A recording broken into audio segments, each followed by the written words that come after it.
mo stand ka para sa Ginoo.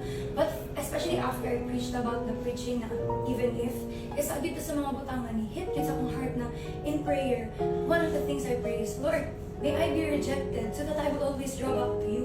Because sometimes we see rejection as something na salak nila. But when you see rejection in a perspective na this rejection will prove sa akong sonship at tubangan sa Ginoo.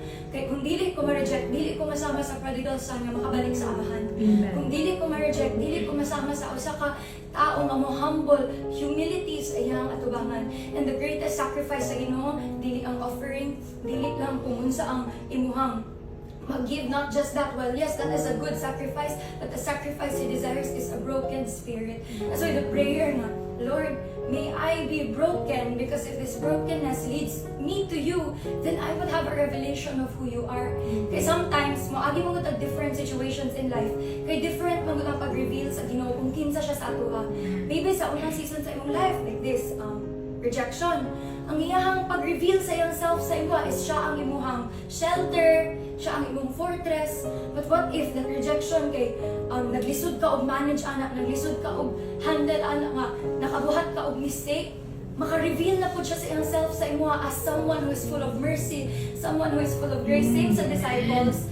Ang revelation nila kay Jesus ato na time was that Jesus was a healer. Jesus was a miracle worker. Kaya daghan siya milagro nga gibang buhat. But when they were in the storm, naba sila revelation na He was a storm breaker. Naba sila revelation nga makapaundang siya og mga balod. Wala. In fact, they said na, who is this man? Kinsa man ni siya?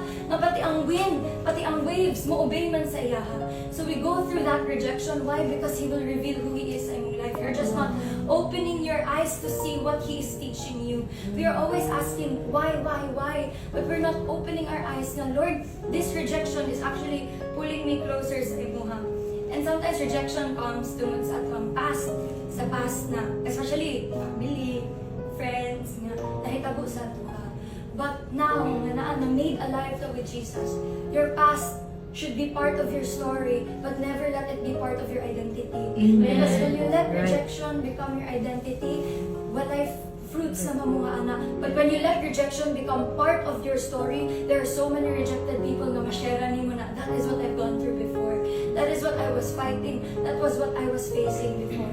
And sometimes when, even for me, nga, they think na spiritually strong, but there's times na it's really, kay ulawon manggod ko, especially sa school, maglisod din ko og kanang, maglisod ko og bara sa mga tao nga nagabuhat og dili maayo, maglisod ko og bara sa ilahang mga words, sa ilang mga actions.